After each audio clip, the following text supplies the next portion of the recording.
શાંત સુદારસ વ્યાખ્યાનમાળા પ્રવચન 15મું બીજી અસરણ ભાવનાનું વિવેચન આ પ્રવચનથી શરૂ થાય છે. અસરણ ભાવના પ્રવચન પહેલું. ये षट्खंड मही महीन तरसा निर्जित्य बभ्राजिरे ये च स्वर्ग भुजो भुजोर्जितमदा मेदुर्मुदा मेदुरा तेपि क्रूर कृतां तवक्त्ररदनैर् निर्दल्यमाना हठा अत्राणा शरणाय हादसदिश प्रैक्षन्त दीनानना.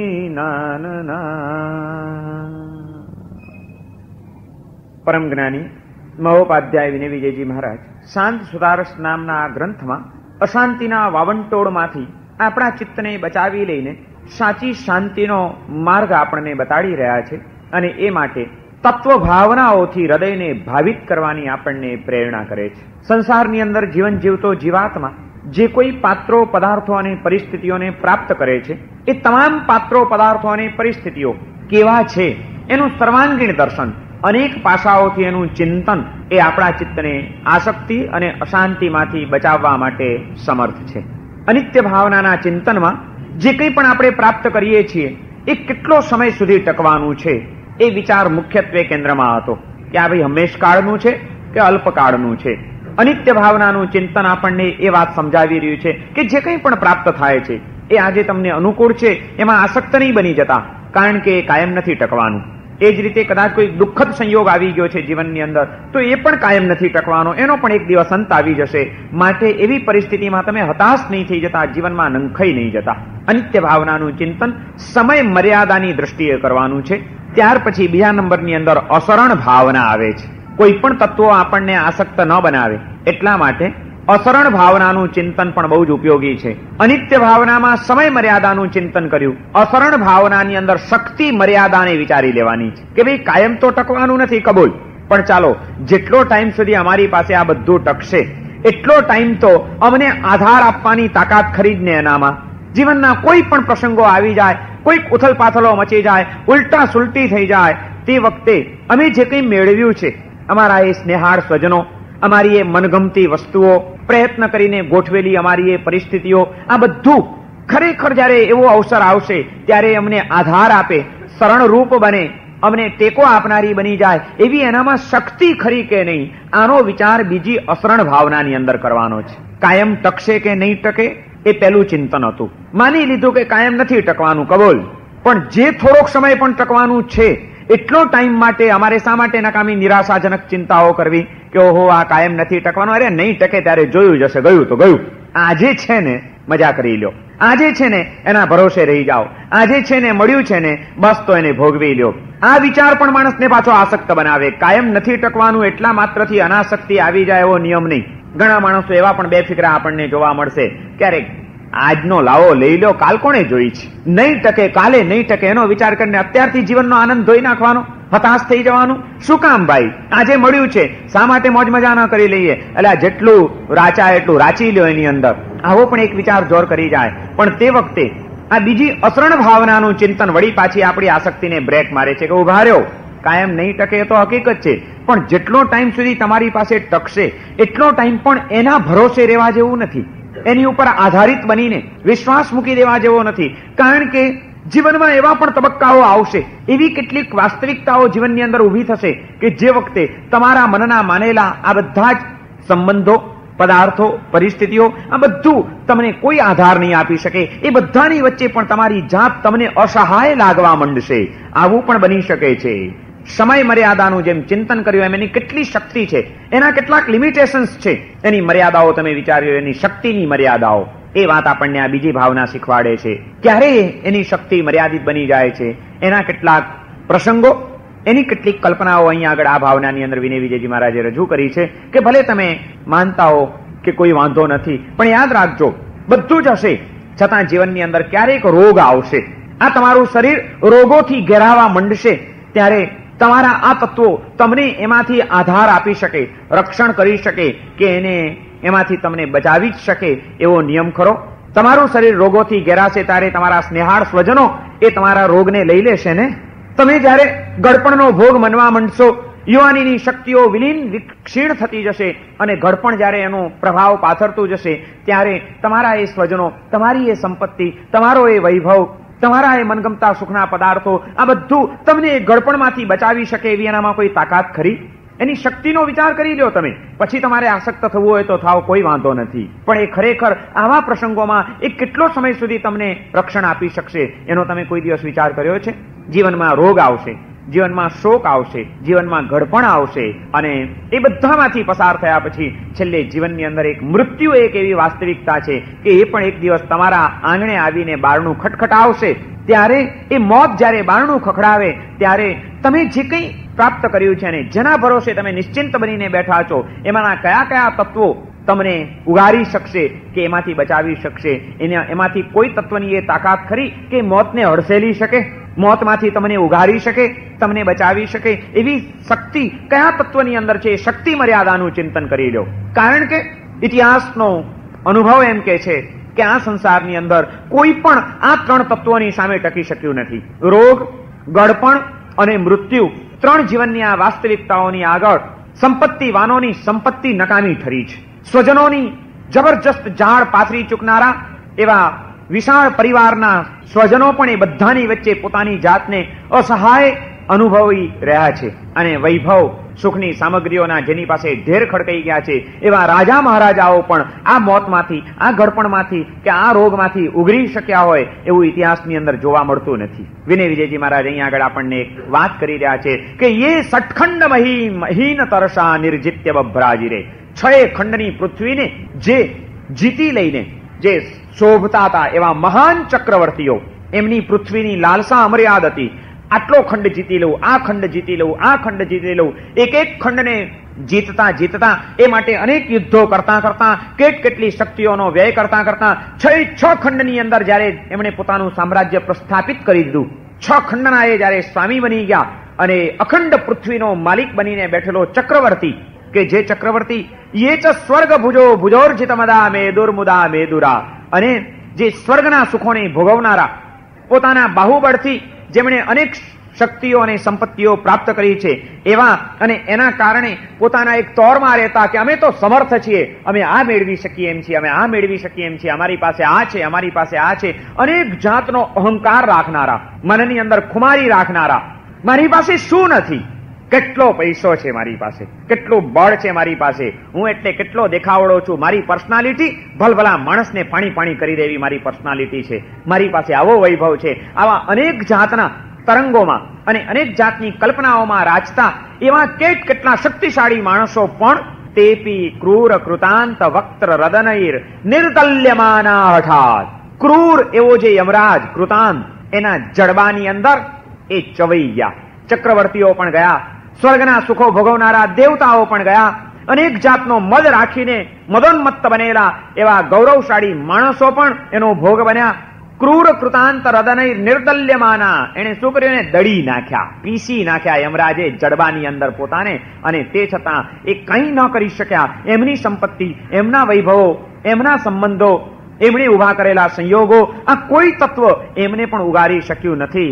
અત્રાણા શરણાય હા દશ દિશ પ્રેક્ષંત દીનાનના. અને જ્યારે એમના જીવનની આ વિષમ પરિસ્થિતિમાં એ મુકાયા ત્યારે કેવા થઈ ગયા હતા? અસહાય બનીને, દીન બનીને, હીન બનીને 10 દિશાઓમાં ફાંફા મારતા હતા, કોઈ બચાવો, કોઈ બચાવો, કોઈ બચાવો. અને તે છતાં એમને કોઈ બચાવી શકતું નહોતું. મરવું કોઈને નહોતું, છતાં મર્યા વિના કોઈ રહ્યા નથી.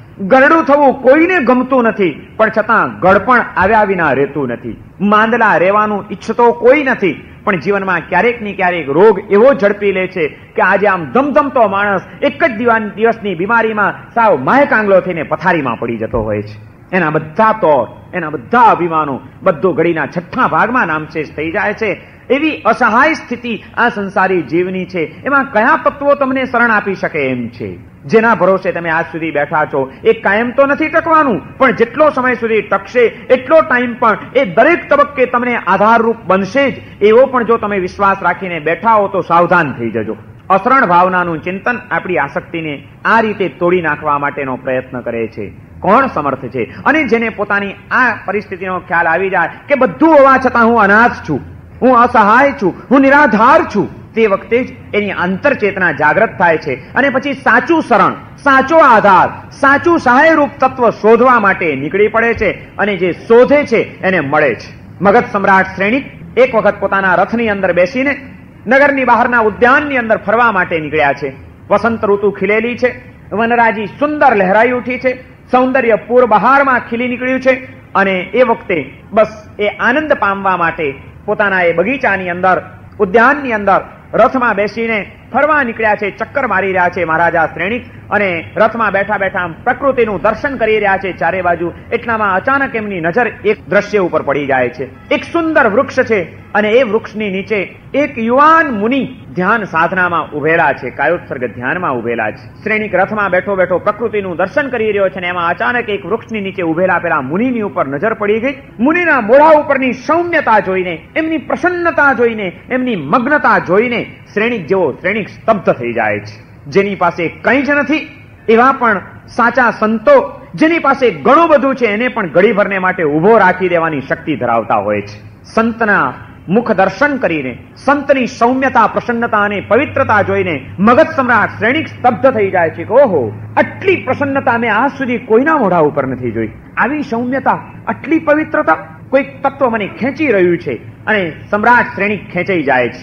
રથ ઉભો રાખે છે, સારથીને કહે છે ભાઈ રથ ઉભો રાખ. રથ ઉભો રહી ગયો. શ્રેણિક નીચે ઉતરે છે. નીચે ઉતરીને સીધો ચાલ્યો જાય છે ઘટાદાર વૃક્ષોની વચ્ચે અને એ વૃક્ષની નીચે ઉભેલા મહામુનિના દર્શન કરે છે. એનું મસ્તક નમી પડે છે. સાચા સંત એ કે જેને જોઈને અજાણ્યા માણસનું પણ મસ્તક નમી પડે, જે કોઈકની ચેતનાને નમાવી દે, એનું નામ સાચો સંત. એને બોલવાની જરૂર ન પડે, એનું જીવન બોલતું હોય, એની આકૃતિ બોલતી હોય, એની ચેતના બોલતી હોય અને કોઈક પણ પથ્થર દિલને પીગળાવી શકતી હોય, એનું નામ સંત છે. મહામુનિના દર્શન સમ્રાટ શ્રેણિકની સંપત્તિના ગુમાનને ઘડીભરને માટે સ્તબ્ધ કરી મૂકે છે અને શ્રેણિક નમી પડે છે, હાથ જોડે છે, પગે લાગે છે, ઉભો રહે છે. જ્યાં સુધી સાધના એમની પૂરી ન થાય, ધ્યાન પૂર્ણ કરીને એ જાગૃતિમાં ના આવે, ત્યાં સુધી હવે અહીંથી ખસવાનું મન નથી થતું. સંતોના સાનિધ્યમાં વાતાવરણ પણ એવું હોય છે કે એ સંત કંઈ બોલે નહીં, તે છતાં એ વાતાવરણ તમને પકડી રાખતું હોય. એમની પાસે જાઓને કોઈક શાંતિનો અનુભવ થાય, એમની પાસે જાઓને કોઈક પવિત્રતાનો અનુભવ થાય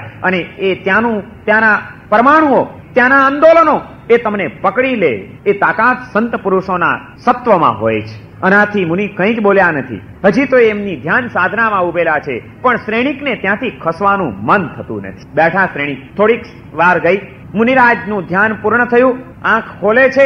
આંખ ખોલે છે ત્યાં સામે શ્રેણિક ઉભેલો છે. શ્રેણિક વંદના કરે છે, હાથ જોડીને વંદન કરીને તરત જ જુએ છે ને પૂછે છે શ્રેણિક, મુનિરાજ તમે કોણ છો? આવી ભર યુવાનીની અંદર અત્યારે તમને આ સાધુ થવાનું મન કેમ થયું? અત્યારની તમારો કાળ એ તો ભોગનો કાળ છે. અત્યારે સંસારના ભોગ સુખો ભોગવવાને બદલે તમે આવું કષ્ટમય જીવન, આવું એકાકી જીવન શા માટે જીવી રહ્યા છો? શું તમને કોઈ તકલીફ છે? શ્રેણિક જ્યારે આંખ ખોલેલી જુએ છે મુનિની, ત્યારે એમના મોઢાની એ પ્રભાવિકતા, સુંદરતા, આંખોનું કામણ શ્રેણિકને સ્તબ્ધ કરી નાખે છે. અને એમ શાસ્ત્રોમાં વર્ણન છે કે મગધ સમ્રાટ શ્રેણિક કંઈક સામાન્ય વ્યક્તિ નહોતી. મગધનો રાજા હતો, એ પણ અદ્ભુત રૂપવાન હતો, ખૂબ સુંદર હતો. પણ આ મુનિરાજને જોઈને એને એમ લાગ્યું કે મારું સૌંદર્ય આમની આગળ કંઈ નથી, મારું રૂપ પણ આની આગળ પાણી ભરે, એવું અદ્ભુત રૂપ આ મુનિરાજનું હતું. અને એ મુનિરાજનું રૂપ જોયા પછી શ્રેણિકને આ વિચાર આવે છે કે આ માણસને એવી રીતે કઈ તકલીફ આવી ગઈ હશે, શું મુશ્કેલીમાં મુકાઈ ગયો હશે, આવી ઉગતી જુવાનીમાં આવું સૌંદર્ય, આટલું રૂપ, અને તે છતાં અત્યારે આ જંગલમાં આવીને ઉભો હશે. હાથ જોડીને પૂછે છે કે મુનિરાજ એવું તે શું થયું? કયો ધક્કો લાગ્યો તમને કે તમે અત્યારે અકાળે આ સાધુપણાનો વિચાર કર્યો છે? કોઈ સાધુ પુરુષને જુઓ ત્યારે કઈ વિચાર આવે ખરો? કોઈ સાધુ મહારાજને મળ્યા છો? કોઈ નાની ઉંમરમાં કે યુવાન વયની અંદર સાધુ થયેલા કોઈ એવા સમર્થ વ્યક્તિને જુઓ ત્યારે હૃદયની અંદર કઈ પ્રશ્ન ઉઠ્યો તો? કંઈ ઉઠતું જ નથી, વિચાર જ નહીં, નિર્વિચાર ભૂમિકા આવી ગઈ છે. હા, અમે બધામાંથી પસાર થઈ જઈએ છીએ, નિર્વિકલ્પ ભાવ છે અમને તો, કોઈ વિચાર જ નહીં.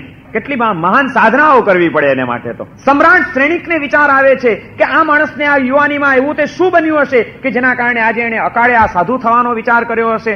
આપણને કોઈ દિવસ વિચાર ના આવ્યો. તમને સાધુને જોઈને શું વિચાર આવે? કઈ વિચાર આવે ખરો? કે વિચાર જ નથી આવતો? અને આવે તો શું વિચાર આવે? શું આવે બોલો? તમે તો સાધુને જુઓ તો એ સીધે સીધા જ નીકળી જાઓ. તમને સાધુ યાદ ક્યારે આવે? રોજ સાધુ યાદ આવે ખરા? ન હોય તો પણ તમારી નજર સામે સાધુ ના આવતા હોય છતાં રોજ તમને સાધુ યાદ આવતા હોય એવું ક્યારે બને? તમને સાધુ યાદ ક્યારે આવે ભાઈ? તમે સાધુ ન થાવ એનો વાંધો નથી. મારે તો એટલું પૂછવું છે કે સંસારમાં રહીને તમને કમસે કમ રોજ સાધુ યાદ તો આવે કે નહીં? ક્યારે આવે?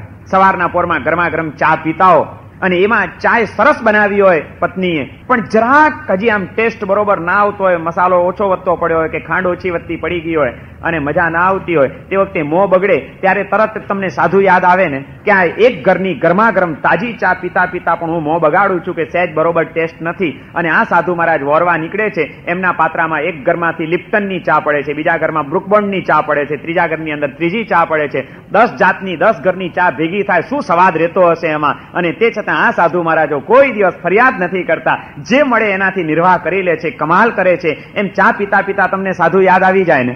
હું ચા છોડવાની વાત નથી કહેતો, ચા પીતા પીતા સાધુ યાદ આવે કે નહીં? ક્યારે યાદ આવે? ઓફિસમાં ગયા હો, બપોરે સખત ગરમી લાગતી હોય, આમ અકળાયા કરતા હો, બફારો એટલો બધો હોય, વાદળા ઘેરાય છે, વરસાદ પડતો નથી, હજી વાતાવરણ ઠંડુ થયું નથી, કેટલી બધી ગરમી છે, આમ મનમાં ફરિયાદ થતી હોય અને પંખો ચાલુ કરવા છતાં પણ મજા ના આવતી હોય, તે વખતે ઠંડક કરવાને માટે તરત જ તમે નોકરને કહો કે જા થમ્સઅપની 2 બાટલીઓ લઈ આવ, અને થમ્સઅપ આવી જાય. ત્યારે આમ થમ્સઅપ પીતા પીતા તમને સાધુ યાદ આવે ને. તમે થમ્સઅપ ન પીઓ એમ હું નથી કહેતો અત્યારે ઘડી ભરને માટે, પણ મારે તો એટલું જ પૂછવું છે કે થમ્સઅપ પીતા પીતા તમને સાધુ યાદ તો આવે ને કે આટલી ગરમીની અંદર પંખા નીચે બેસીને ઠંડા પીણા પીવા છતાં પણ અમારી આ ગરમીનો ઉકળાટ અને એ માટેનો કકડાટ અમારો ઓછો થતો નથી. અને હજારો સાધુ સાધ્વીજીઓ ઉકાળેલા પાણી પીને આ ગરમીના દિવસો પસાર કરતા હશે. ધન્ય છે એમને. એમ ઠંડુ પીણું પીતા પીતા કમસે કમ સાધુ યાદ તો આવે ને તમને. ક્યાં યાદ આવે? ચા પીતા ના આવે? ઠંડુ પીણું પીતા ના આવે? તો રાતના યાદ આવે સૂતી વખતે? કડકડતી ઠંડીના દિવસો હોય, હીટર ચાલુ કરી દીધું હોય અને હીટર ન હોય તો સરસ મજાની ગોદડીઓ ઓઢીને આમ બરોબર અંદર શાંતિથી તમે સૂતા હો, અને તે છતાં પણ એવી કડકડતી ઠંડી પડી છે કારણ કે હિમાલયની અંદર બરફ વર્ષા થઈ છે, કાશ્મીરમાં બરફ વર્ષા થઈ છે અને એનું વાતાવરણ એવું છવાઈ ગયું છે કે કકડતી ઠંડી છે. અને ગોદડું ઓઢવા છતાં પણ તમારી આમ ઠંડીનો આમ સુસવાટો જતો ન હોય. અડધી રાતે 12 વાગ્યા પણ આમ અંદરનું જાણે હાડકાં ઠરી ગયા હોય એવું લાગતું હોય, ત્યારે ગરમાટો લાવવા માટે ઘરવાળીને કહો કે એકવાર જલ્દી ગરમ એક ચા બનાવી દે. અને રાતના 12 વાગે ઠંડી ઉડાડવા માટે ગરમા ગરમ ચાનો કપ જ્યારે તમારી પત્ની તમારા હાથમાં મૂકે, ત્યારે એ ચા પીતા પીતા ત્યારે રાતના 12 વાગે સાધુ યાદ આવે ને કે અમે આ ગોદડાની પેક મકાનમાં ગોદડું ઓઢીને ગરમા ગરમ ચા પીતા પીતા પણ અમારી ઠંડી ઉડતી નથી. ત્યારે હજારો સાધુ સાધ્વીજીઓ આ શિયાળાના દિવસોમાં વિહારો કરતા હશે, કોક નાના ગામડામાં ગયા હશે, જે ગામડાની અંદર મકાનના પણ ઠેકાણા નહીં હોય, એક બારી તૂટેલી હશે ને એક બારી હશે જ નહીં, કદાચ પવનના વાયરા વાતા હશે, ત્યાં એમની પાસે ગોદડા નહીં હોય, બ્લેન્કેટ નહીં હોય, એકાદી સાલ બહુ અલ્પ વસ્ત્ર દ્વારા આ ઠંડીની રાત એ પસાર કરતા હશે. અત્યારે આ રાત્રે પણ કોઈક સ્વાધ્યાય કરતા હશે, કોઈક ધ્યાનમાં બેઠા હશે, કોઈક જપ કરતા હશે અને કોઈક શરીરને આરામ આપી રહ્યા હશે. પણ આ કડકડતી ઠંડીની રાતોમાં કોઈ સહારા વિના છતાં પ્રસન્નતાથી આ સહન કરીને રાત્રિ પસાર કરતા હશે. કમાલ કરે છે. હું આ ગોદડા ઓઢીને પણ ચા પીને મારી ઠંડી ઉડાડી શકતો નથી ને. આવી રીતે કમાલ છે. એમ રાતના 12 વાગે સાધુ યાદ આવે ને મસ્તક નમી જાય ને. તમને ક્યારે યાદ આવે? તમે કયો તો ખરા મને. તમે સાધુના પ્રેમી ને બધા. અને પ્રેમનું લક્ષણ એ છે કે જેની પ્રત્યે આપણને પ્રેમ હોય એની ડગલે ને પગલે યાદ આવ્યા કરે આપણને. જિંદગીમાં કોઈને પ્રેમ કર્યો છે? ચલો સાધુને મૂકી દઉં છું, હવે બીજા કોઈને પૂછું છું. નવા પરિણ્યા હશો ત્યારે કોઈ અનુભવ થયા હશે ખરા? આમ દુકાને ગયા હો પણ યાદ કોણ આવે? નવરા પડો તો ફોન કરવાનું મન થાય વગર કામે પણ. શું કરે છે? અરે શું કરે છે? રસોઈ કરે છે ઘરમાં, પણ એમાં તારી જરૂર છે પૂછવાની? ના મને બહુ યાદ આવે. પ્રેમ છે ને એટલે. જેની પ્રત્યે પ્રેમ હોય એની યાદ આવ્યા વિના રે નહીં. મોકો મળ્યો નથી ને યાદ આવી નથી. આપણને સાધુ પ્રત્યે પ્રેમ છે.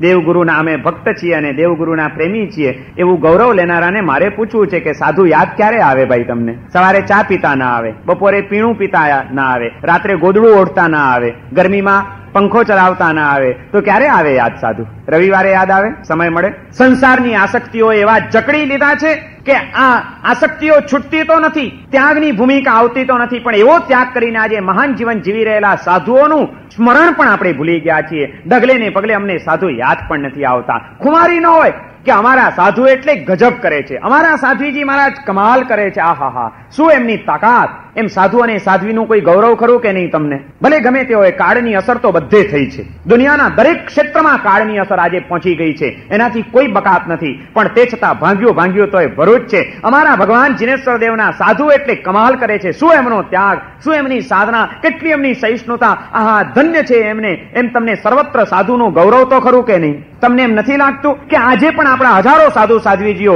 જે જીવન જીવી રહ્યા છે, કમાલ કરી રહ્યા છે, એમ નથી લાગતું આજે તમને? આવા જેત યુગની અંદર આજે હજારો માઇલનો પંથ આ આપણા સાધુ સાધ્વીજીઓ ખુલ્લા પગે ડામરની સડકો ઉપર ચાલીને કાપતા રે, ગામડાઓની અંદર કોઈ પણ જાતની સુવિધાઓ વિના ગમે તેવી મુશ્કેલીઓમાંથી પણ પસાર થઈને પ્રસન્ન ચિત્તે સાધુ જીવન જીવતા રે, એ કમાલ કરે છે એમ નથી લાગતું? આકાશમાં વિમાન ઉડે એ જ કમાલ છે કે વિમાનના યુગની અંદર રસ્તા ઉપર ખુલ્લે પગે સાધુ ચાલ્યા જાય એ કમાલ છે? કમાલ ક્યાં લાગે છે તમને? ક્યાં લાગે છે કમાલ? કે લાલ આમ હાથ હલાવીને કોઈક મીઠાઈ તમારી સમક્ષ રજૂ કરી દે ત્યાં જ તમને ચમત્કાર લાગે છે? કે ગમે તેવા પકવાન પડ્યા હોય તે છતાં પણ તપનો માર્ગ લઈને ત્યાગમય જીવન જીવતા સાધુ કમાલ કરે છે? કમાલ ક્યાં લાગે છે? શું કમાલ? આપણને આપણા કોઈ સાધુ સંસ્થાનું ગૌરવ નહીં? ભલા માણસોના છક્કા છૂટી જાય એવું વિલાસનું વાતાવરણ જયારે ચારે બાજુ છવાયેલું છે, ડગલે ને પગલે નિમિત્તો વિપરીત અને વિષમ મળતા જ રહે છે, એવા આ કાળની અંદર પણ આજે અમારા હજારો સાધુ સાધ્વીજીઓ પવિત્ર જીવન જીવી રહ્યા છે અને નૈષ્ટિક બ્રહ્મચર્ય પાડી રહ્યા છે. આ કમાલ કરે છે એમ નથી લાગતું તમને?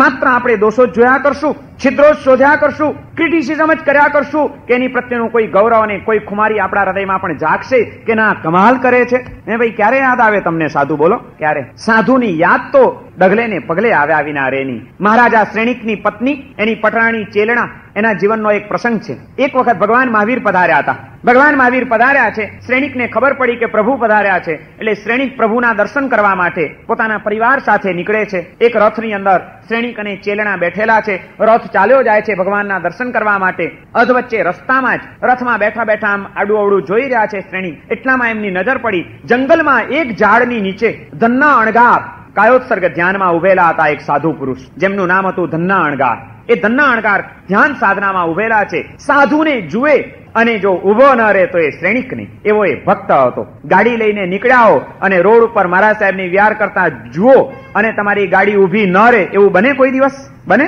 શું તમે આમ કહો છો કે આમ કહો છો? મને ખબર નથી પડતી. ના ના, આ તો આ બંધુ ત્રિપુટી લાગે છે. ઉભા રહ્યો, જાણીતાને ઉભું રાખો, એમાં કોઈ નવાઈ નથી. પણ કોઈ પણ હોય, આપણા સાધુ મહારાજ છે, કોઈક સાધ્વીજી મહારાજ છે, આવા મહાપુરુષો આવી સાધના કરે છે. રસ્તામાં મોકો મળ્યો છે, 1 મિનિટ રોકાઈને પણ વંદના કરવાનો લાભ કેમ જતો કરાય? એટલે ઉભી તો રહી જ જાય ને ગાડી. શ્રેણિકનો રથ ઉભો રહી જાય છે. શ્રેણિક અને ચેલણા નીચે ઉતરે છે. ધન્ના અણગારને વંદન કરે છે, દર્શન કરે છે. પેલા તો ધ્યાન સાધનામાં ઉભા છે એટલે કઈ બીજી વાત કરવાનો તો સવાલ જ નથી. તરત જ પાછા રથમાં બેસી જાય છે. રથ આગળ વધે છે, ભગવાન મહાવીરના સમવસરણમાં પહોંચે છે, પ્રભુની દેશના સાંભળે છે, દર્શન કરીને સાંજે પાછા વળે છે. પાછા વળે છે ત્યારે જુએ છે સવારના મહામુનિ જે જગ્યાએ ઉભા હતા હજી પણ એ જ જગ્યાએ એ મહામુનિ એ જ રીતે કાયોત્સર્ગ ધ્યાનમાં ઉભેલા છે. ફરીથી રથ ઉભો રાખે છે, ફરીથી એમના દર્શન કરે છે અને દર્શન કરીને શ્રેણિક પાછા આગળ વધે છે. પોષ મહિનાની કડકડતી ઠંડીના દિવસો હતા. પોતાના રાજમહેલ ઉપર પહોંચ્યા, નિત્ય કર્મથી બધું પરવારી ગયા. રાત્રનો સમય થયો સુવાનો. ચેલણા પોતાના પલંગની અંદર સુઈ જાય છે.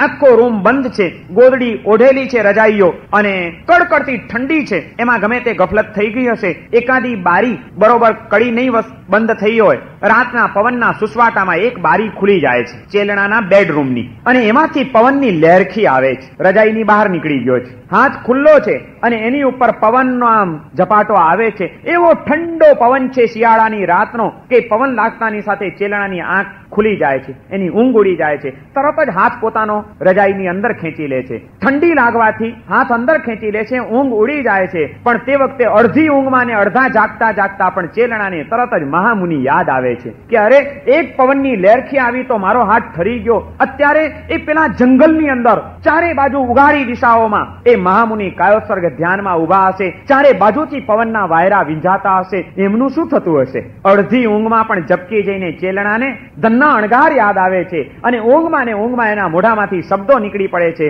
કે ઓહો, અત્યારે એમનું શું થતું હશે? માણસો ઘણીવાર ઊંઘમાં પણ બોલતા હોય છે ને, એમ ચેલણા ઊંઘમાં બોલી ઉઠી કે અત્યારે એમનું શું થતું હશે? શ્રેણિક જાગી ગયા છે અને શ્રેણિકે ઊંઘમાં બબડતી ચેલણાના આ શબ્દો સાંભળ્યા કે અત્યારે એમનું શું થતું હશે, અને એના કારણે શ્રેણિકના મનની અંદર એક ગેરસમજનો ગોટાળો ઉભો થઈ ગયો. ચોક્કસ આના મનની અંદર કોઈક એનો પ્રેમી લાગે છે. ઊંઘમાં પણ અત્યારે એના વિચારો ચાલે છે અને અત્યારે શું કરતા હશે, એમનું શું થતું હશે, અને આના કારણે શ્રેણિક નારાજ થઈ ગયો. આગળ જતા ખુલાસો થયો, એ બધી વાત મારે અત્યારે તમને નથી કરવી. હું તો એ કહેવા માંગુ છું કે ચેલણાના હૃદયમાં સાધુ પ્રત્યેની ભક્તિ કેવી હશે કે ઊંઘમાં પણ પોતાને સેજ ઠંડી લાગી તે વખતે એને એ યાદ આવી ગયું કે અત્યારે એમનું શું થતું હશે. મહામુનિનું એને યાદ આવે છે. તમે અડધી ઊંઘમાંથી ઝબકી ગયા હો ઠંડીમાં તો સાધુ તરત જ યાદ આવે ને? સાધુ ક્યારે યાદ આવે બોલો?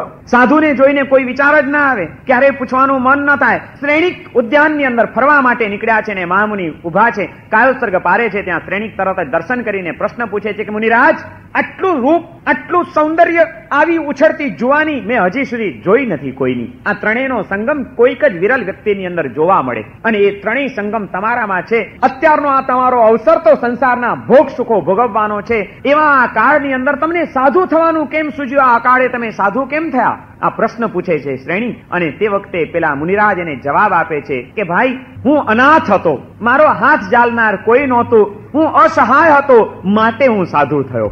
ઓહો, શ્રેણિકને વિચાર આવે છે કે કમાલ છે, આવો માણસ અનાથ, આટલું સુંદર રૂપ હોય, યૌવન હોય, સૌંદર્ય હોય, આવો માણસ અનાથ, ચોક્કસ કંઈક બિચારો મુશ્કેલીમાં મુકાયો હશે, કોઈક એની પ્રેમિકાએ એને દગો દીધો હશે, માટે જ એને સાધુ થવાનો વિચાર આવ્યો હશે. કાં તો એની પાસે પૈસા નહીં હોય, કંઈક તકલીફમાં મુકાયો હશે, માટે એને આવું પગલું ભર્યું હશે. કાં તો એના જીવનમાં કોઈ જોરદાર આઘાત લાગ્યો હશે, કોઈ એનું ભયંકર અપમાન કર્યું હશે, માટે એને આવું કંઈક કર્યું હશે. ખેર જે હોય તે, હું મગધ સમ્રાટ શ્રેણિક છું. પ્રજાનું રક્ષણ કરવું, પ્રજાના સુખે સુખી અને દુઃખે દુઃખી થવું એ મારું એક રાજ કર્તવ્ય છે. અને એમાં આવો માણસ અકાળે એની જિંદગીને બરબાદ કરી નાખે એ તો મારાથી કેમ સહન થાય? અને એ એમ કે છે કે હું અનાથ હતો, મારા માટે કોઈ આધાર ન લાગ્યો, એટલા માટે હું સાધુ થયો છું. મહારાજ, કોઈ વાંધો નહીં, તમારું જે હોય તે, ચાલો હું તમારો નાથ થાઉં છું. તમને શું જોઈએ?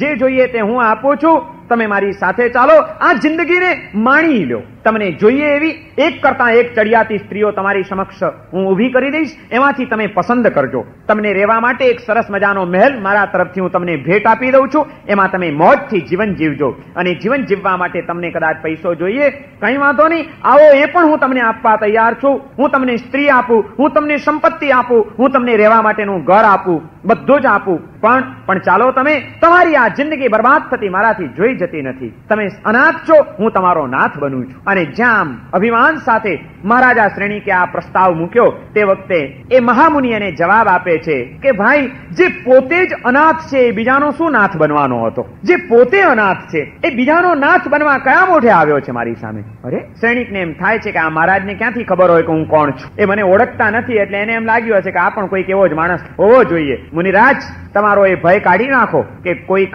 અનાથ બીજાનો શું નાથ થશે. તમને ખબર નથી હું કોણ છું? હું આ મગધનો સમ્રાટ શ્રેણિક છું. મારી પાસે આટલું સૈન્ય છે, આટલો વૈભવ છે, આટલો વિશાળ પરિવાર છે, આવા મહેલો છે, અને પોતાના વૈભવનું, પોતાની સંપત્તિનું, પોતાની સત્તાનું આખું એ વિવેચન અને વર્ણન કરે છે મહારાજા શ્રેણિક કે મારી પાસે આ બધું છે, તમે કોને અનાથ કહો છો? મને? હું તો આટલું બધું આજે પ્રાપ્ત કરીને બેઠો છું. મુનિરાજ, તમે મને ઓળખતા નથી એટલે આવી ભ્રમણા તમારા મનમાં થઈ હશે, પણ વાંધો નહીં, જુઓ ત્યારે હું આ છું, અને એવો હું આજે તમારો હાથ ઝાલવા તૈયાર થયો છું. ચાલો, હું તમને તમારો નાથ બનું છું. અનાથી મુનિ કે છે, રાજન શ્રેણિક, અરે, આ મારું નામ બી જાણે છે. હું આપના જ નગરનો એક રહેવાસી હતો, અને હું આપને સારી રીતે ઓળખું છું કે આપ કોણ છો. પણ તે છતાં હું કહું છું કે આપ અનાથ છો. અને આ બધું જે આપે વર્ણન કર્યું કે મારી પાસે આટલો વૈભવ છે, આવા સ્વજનો છે, આટલી સંપત્તિ છે, અને એના કારણે જો આપ આપની જાતને સનાથ માનતા હો તો એવું બધું તો મારી પાસે પણ ઘણું હતું. એ બધું હું મૂકીને નીકળ્યો છું. એટલે તો શું થયું? અને ત્યાં એ મુનિ, અનાથી મુનિ પોતાની હિસ્ટ્રી કહે છે કે હું આપના જ નગરનો રહેવાસી, હું એક શ્રેષ્ઠી પુત્ર છું. મારા પિતા કરોડો સોનૈયાના માલિક, એમનો હું એકનો એક દીકરો, ઉંમર લાયક થયો, મને સારામાં સારી રૂપવતી શ્રેષ્ઠી કન્યાની સાથે મારા વિવાહ કરવામાં આવ્યા. મારું લગ્ન જીવન પણ ખૂબ આનંદથી, ખૂબ પ્રેમથી ચાલ્યું જતું હતું. પણ એમાં આ સંસારે એક થપાટ મારી મને. હું એમ માનતો હતો કે મારી પાસે આવી રૂપવાન સ્ત્રી છે, આવી વાત્સલ્ય ભરી માતા છે, સ્નેહાળ પિતા છે, અખૂટ ખજાનો છે, મને શું વાંધો આવવાનો છે, મને કોઈ ચિંતાનું કારણ નથી. આવા ખ્યાલોમાં હું રાચતો હતો. તે વખતે આ સંસારે મને એક થપાટ મારી. હું બીમાર પડ્યો, માંદો પડ્યો. પણ મારી માંદગી મારા માતા પિતાથી જોઈ જાય એમ નહોતી. હું સહેજ ઢીલો પડું તો મારી માં ખાવાનું છોડી દે, મારા મોઢા ઉપર થોડીક ઉદાસી દેખાય અને મારી પત્ની રોવા બેસી જાય. એટલો બધો સ્નેહ એમને મારી પ્રત્યે હતો. અને એમાં હું બીમાર પડ્યો. મને આખા શરીરમાં વેદના શરૂ થઈ ગઈ. સોયા ભૂંકાતા હોય એવી વેદના, આગની બળતરાઓ બળતી હોય એવી વેદના. અને એ વેદનાની અંદર હું પડ્યો. સારામાં સારા વૈદ્યોને બોલાવવામાં આવ્યા. એક પછી એક ઉપચારો મારા શરૂ કરવામાં આવ્યા. પણ કોઈ કહેતા કોઈ ઉપચાર સફળ ન થયા. કોઈ કાર્ય વાગતી નથી. મારા પિતાએ મારી ખાતર સંપત્તિને પાણીની જેમ વહેવડાવી દીધી. કોઈએ આવીને કીધું કે સાચા મોતીનો જો લેપ કરવામાં આવે તો આને ઠંડક થાય. ત્યારે મારા પિતાએ તિજોરી ખોલી નાખી અને કિંમતી સાચા મોતી એને લસોટી નાખવામાં આવ્યા અને એનો લેપ મારા શરીર ઉપર કરવામાં આવ્યો. જેણે જેણે જે ઉપાયો બતાડ્યા તે એક એક ઉપાયો મારા માટે અજમાવવામાં આવ્યા. લાખોની સંપત્તિ મારી પાછળ મારા માતા પિતાએ વેવડાવી દીધી. પણ મને શાંતિ ન વળી. મારી આ વેદના અને મારી આ બીમારી સમગ્ર અમારા ઘરને અશાંત કરી મૂક્યું હતું. મારી પત્ની તો એક મિનિટ પણ મારી પથારી છોડીને દૂર ખસવા તૈયાર નહોતી. મારી માં રાતની રાત જાગતી મારી પાસે બેસી રહેતી હતી. બેટા તને કેમ છે, હવે તને કેમ લાગે છે? સતત વાલ ભર્યા શબ્દોથી મને સાચવી રહી હતી. આ પરિસ્થિતિમાં મારા દિવસો પસાર થતા હતા. રાજન, મારા અહંકારને ત્યારે ચોટ લાગી. હું એમ સમજતો હતો કે મારી પાસે આટલો બધો વૈભવ છે, મને શું વાંધો આવવાનો. પણ તે દિવસે મને ખ્યાલ આવી ગયો કે રોગ જ્યારે શરીરને પકડી લે છે અને ઘેરી લે છે ત્યારે સંપત્તિ પણ એમાંથી બચાવી શકતી નથી. એની શક્તિની મર્યાદાઓ છે. હું એમ માનતો હતો કે મારા મોઢાની એક ઉદાસી મારી પત્નીના જીવનને અકારું બનાવી દે. પણ આજે મારી પત્ની મારી પડખે બેઠી હતી, પણ મારો રોગ લેવાની તાકાત એનામાં પણ એ તો મારે જ ભોગવવાનું હતું. મને એક એક વસ્તુઓની શક્તિની મર્યાદાનું ભાન થવા માંડ્યું. મને એમ લાગ્યું કે હું અસહાય છું. મેં મારી માને કીધું કે માં, તું કહેતી હતી કે તારા વિના તો હું એક દિવસ પણ ન રહી શકું, મને તારી ઉપર બહુ વાલ છે, માં મારું દુઃખ લઈ લે. ત્યારે મારી માએ મને કીધું કે બેટા, અમે તારી ચાકરી કરીએ, સેવા કરીએ, બધું કરીએ, પણ રોગ અમે કેવી રીતે લઈ શકીએ? તારો રોગ લેવાની તાકાત અમારામાં નથી. અને એ એમના લાચારી ભર્યા શબ્દોએ મને એક દિવસ વિચારમાં નાખી દીધો. એક દિવસની વાત છે. રાત્રિનો સમય હતો. હું પથારીમાં પડેલો હતો. રોજના રોજ ઉજાગરા કરી કરીને મારી પત્ની પણ હવે થાકેલી હતી. એમાં એનો દોષ નહોતો. જરાક એને પણ જોકું આવી ગયું ને મારી પત્ની ઘસઘસાટ ઊંઘી ગઈ હતી.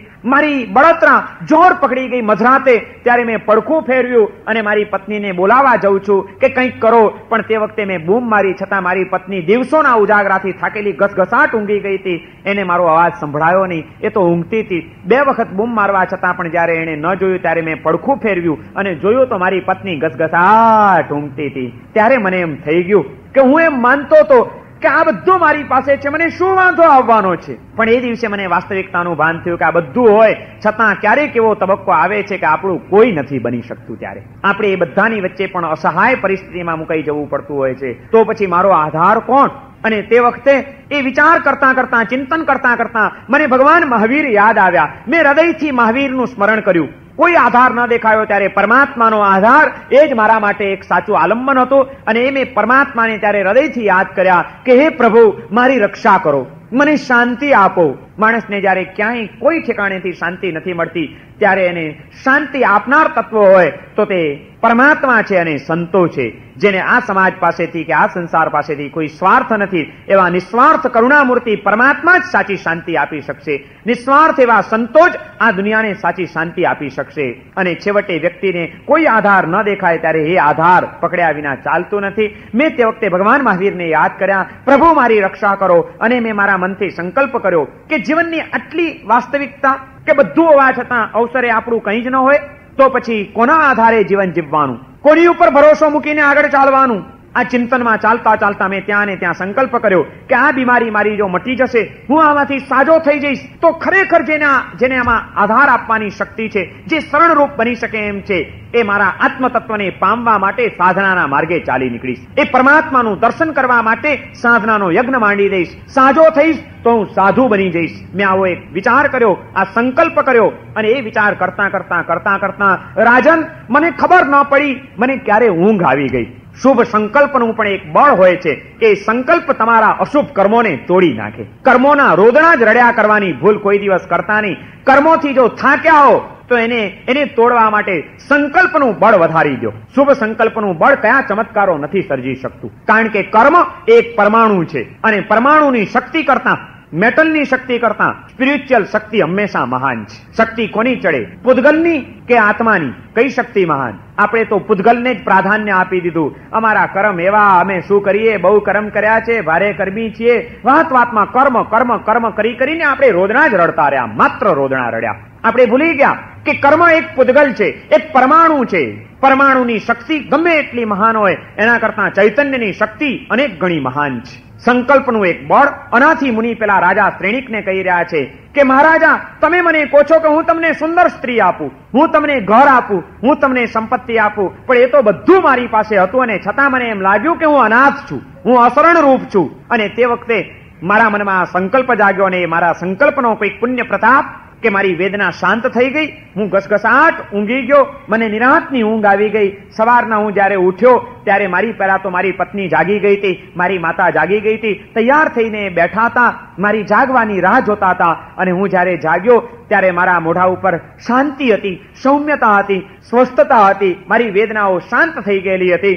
સંકલ્પની એ દિવ્ય શક્તિઓએ મને એનો પ્રભાવ બતાડી ચૂક્યા હતા. અને હું સ્વસ્થતાથી જાગ્યો ત્યારે તરત જ મારી પત્ની, મારી માતા સૌ કોઈ મને ઘેરી વળ્યા અને બેટા કેમ છે તને? સ્વામિનાથ, હવે તમે સારા લાગો છો. જ્યારે એ પ્રેમથી મને બોલાવતા હતા ત્યારે મેં એમને કીધું કે હા, મને સારું છે, પણ મને સારું આ દુનિયાનું કોઈ તત્વ નથી કરી શક્યું. જ્યારે આ દુનિયાના તત્વો ઉપરથી મેં મારું મન ઉઠાવ્યું અને જ્યારે એક પરમ તત્વની પ્રત્યે મેં મારું ધ્યાન કેન્દ્રિત કર્યું, ત્યારે એનો જે દિવ્ય પ્રભાવ આજે હું અનુભવી રહ્યો છું. હું સ્વસ્થ છું ભગવાન મહાવીરના આશીર્વાદના બળે. હું આજે પ્રસન્નતાથી આ ઉઠ્યો છું. એ પ્રભાવ શુભ સંકલ્પનો છે. અને મેં સંકલ્પ કર્યો હતો કે જો હું સાજો થઈશ તો હું સાધનાનો માર્ગ સ્વીકારી લઈશ, સાધુ બની જઈશ. આજે મારો એ સંકલ્પ ફળ્યો છે, મને અનુમતિ આપો, હું હવે સાધનાના માર્ગે ચાલી નીકળું છું. રાજન, હું માત્ર એક જ ઊંઘમાંથી નહોતો જાગ્યો, પણ જન્મ જન્મની ઊંઘમાંથી હું જાગી ગયો હતો. મારી અજ્ઞાનની મૂર્છા ટળી ગઈ હતી અને કોઈક નવો પ્રકાશ મને બોલાવી રહ્યો હતો, અને હું નીકળ્યો. સૌની પ્રેમભરી વિદાય લઈને, શુભ આશીર્વાદ લઈને મેં સાધનાનો યજ્ઞ માંડ્યો છે. અને અત્યારે આ એકાંત સ્થળોની અંદર, આ પ્રાકૃતિક વાતાવરણની વચ્ચે હું આત્માને અને પરમાત્માને પામવાની આ સાધના કરી રહ્યો છું. રાજન, મને જયારે એમ લાગ્યું કે હું અનાથ છું, માટે હું આવી ઉગતી યુવાનીમાં પણ સાધુ થવાનો મેં પ્રયત્ન કર્યો છે. અને આજે મને હૃદયનો એક નાથ મળી ગયો છે. પણ તમે આજે મારા નાથ થવા આવ્યા છો. મારે તમને કહેવું છે કે તમે સ્વયં પોતે અનાથ છો, મારા શું તમે નાથ થઈ શકશો? હું તમને પૂછું છું કે તમારું શરીર રોગોથી ઘેરાશે ત્યારે તમારો કયો વૈભવ તમને એમાંથી બચાવી શકશે? ગડપણ જયારે આવીને તમને પકડશે ત્યારે તમારા કયા સ્નેહાળ સ્વજનો તમને યુવાની આપી શકશે? અને જયારે છેવટે મોત આવીને આંગણે ઉભું રહેશે ત્યારે એને બારણેથી પાછા વાળવાની તાકાત આ સંસારના કયા તત્વની અંદર છે? બધું હોવા છતાં પણ એ બધાની વચ્ચે પણ આપણે અનાથ છીએ. કારણ કે જે મળ્યું છે એ કાયમ તો ટકવાનું નથી, પણ જેટલો ટાઈમ ટકે એટલો ટાઈમ માટે પણ એ આધાર આપે જ એવી કોઈ ખાતરી નથી એનામાં. માટે એમાં ક્યાંય મૂંઝાવા જેવું નથી. અને અનાથી મુનિની આ વાતો સાંભળીને ઇતિહાસ એમ કહે છે કે મહારાજા શ્રેણિક ત્યાં સમ્યક દર્શન પામી ગયા. એમના જીવનની અંદર એક સાચો પ્રકાશ એને પ્રાપ્ત થયો. સંસારની વાસ્તવિકતાનું દર્શન એને ત્યાં આગળ મળી ગયું. એ સમકીતી બન્યા. સમ્યક દર્શન એને પ્રાપ્ત થયું કે જે સમ્યક દર્શને ભગવાન મહાવીરના સાચા અનુયાયી બનાવીને, ભગવાન મહાવીરના માર્ગે આગળ વધારીને આવતી 24મીમાં તીર્થંકર થવાનું સદભાગ્ય એ મહારાજા શ્રેણિકને પૂરું પાડ્યું છે. આવતી 24મીના 24 તીર્થંકરોમાં મહારાજા શ્રેણિક પણ એક તીર્થંકર થવાના છે. પણ એ તીર્થંકર થવાનું બીજ અનાથી મુનિએ નાખ્યું. અસરણ ભાવનાનું ચિંતન એના હૃદયમાં જગાડીને, અસરણ ભાવનાના ચિંતનમાં આ તાકાત છે કે એ જો પ્રબળ બને તો તમને તીર્થંકર નામ કર્મની પણ ભેટ આપી શકે છે, કારણ કે તમારી આસક્તિઓને તોડી નાખશે. મહારાજા શ્રેણિકને એક નવી જ દ્રષ્ટિ પ્રાપ્ત થઈ ગઈ. સમ્યક દર્શન એટલે બીજું કંઈ નથી, સાચી દ્રષ્ટિ જીવનની પ્રાપ્ત થવી, એનું નામ સમ્યક દર્શન છે.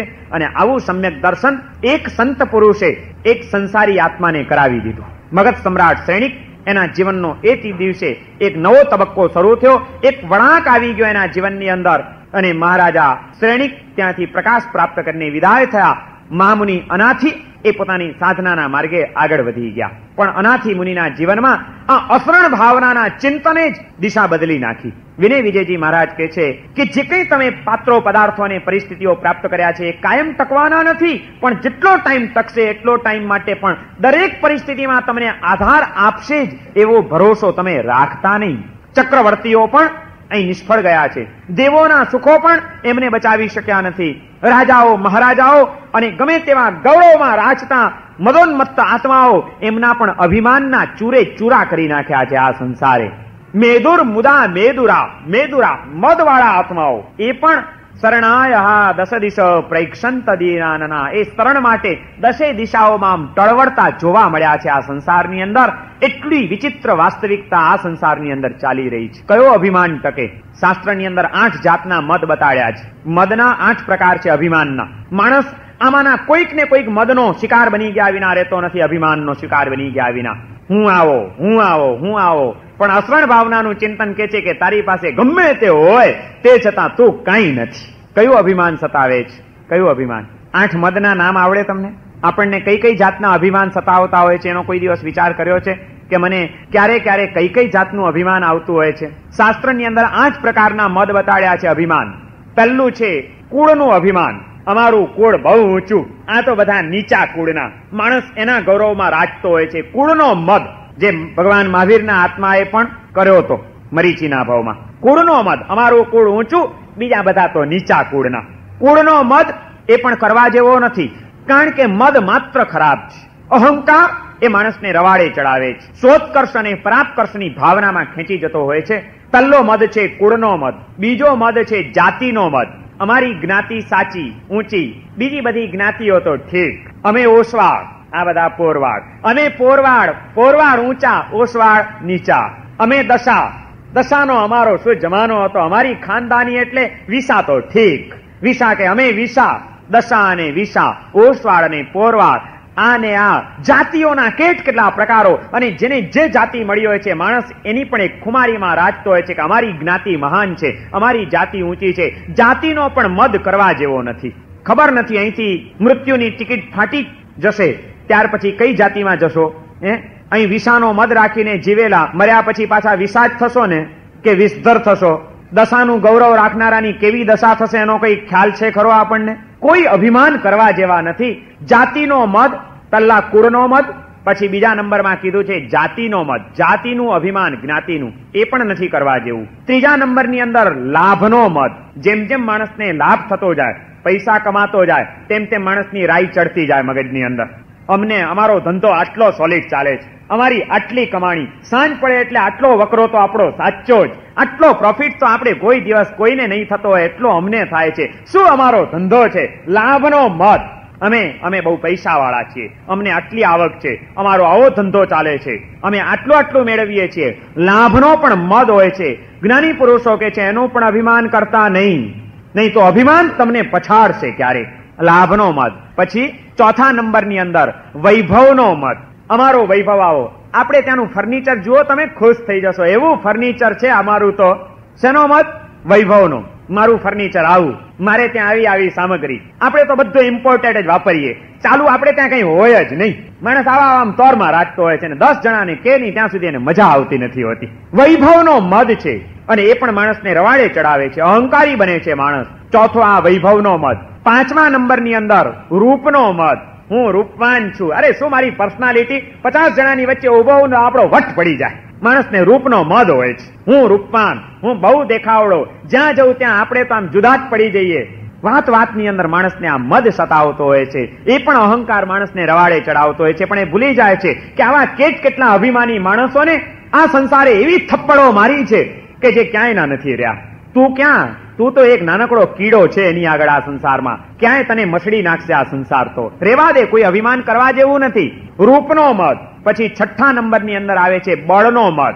હું બળવાન. અરે 10 જણા આવે ને પહોંચી વળીએ આપણે એકલા. હા, એમ કઈ ગાંજ્યા જઈએ એવા નથી. સમજે છે હું એના મનની અંદર.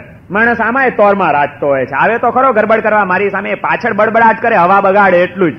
સામે આવે તો ખબર પડે. એક એવી દઉં ને ખેંચીને માણસ અભિમાનના બળના પણ મદમાં હોય છે કે મારું બળ. એને ખબર નથી કે તારું બળ એક બીમારી આવશે એટલે મોઢા પરથી માખી ઉડાડવાની તાકાત નહીં હોય. નકામું રેવા દે ને પણ અભિમાન કરવું.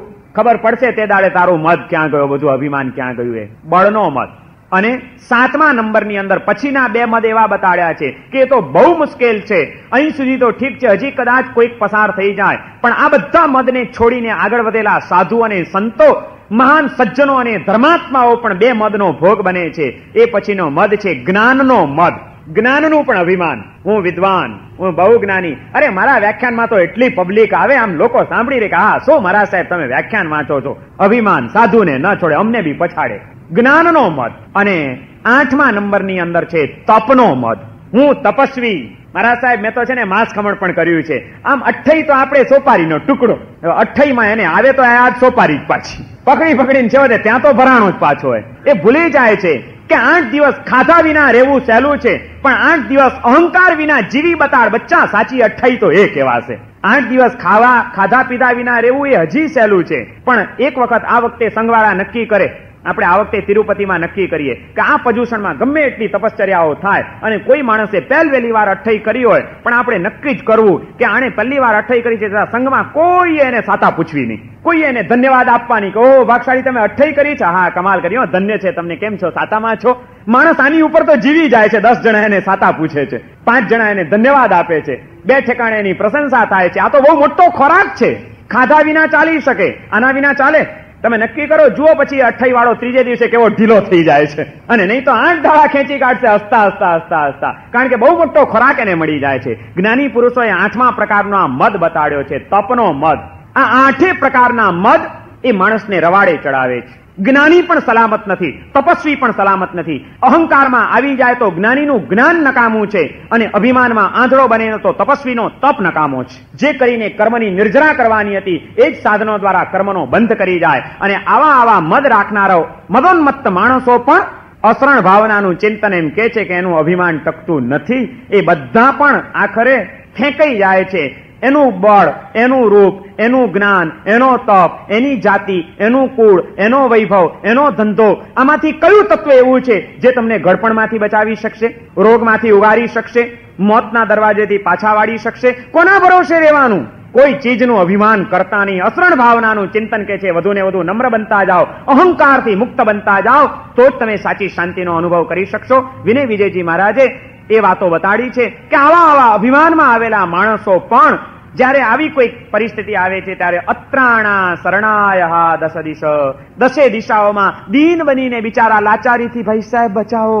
કેટલી આખી જિંદગી સુધી ધમધમાટ કરનારો માણસ હોસ્પિટલમાં બીમારીના બિછાણે પડ્યો હોય ત્યારે એની દીનતા જોઈ હોય તો ડોક્ટર સાહેબ બચાવો. અરે ક્યાં ગયો તારો બધો રોફ? પતી ગયું. આપણે એટલે કંઈ નથી. કોઈ અહંકારમાં રાજતા નહીં અને કોઈ પણ વસ્તુના ભરોસે રહીને આસક્ત બનતા નહીં. અસરણ ભાવનાનું ચિંતન આપણને એક નવી દ્રષ્ટિ આપે છે. આ અસરણ ભાવનાના ચિંતન માટે હજી પણ ઘણી બધી વાતો અને ઘણા કલ્પના ચિત્રો વિનય વિજયજી મહારાજ આપણી સમક્ષ રજૂ કરવાના છે. આજનું વ્યાખ્યાન અહીંયા આગળ પૂર્ણ થાય છે. સર્વમંગલમાંગલ્યમ સર્વકલ્યાણકારણમ પ્રધાનમ સર્વધર્માણામ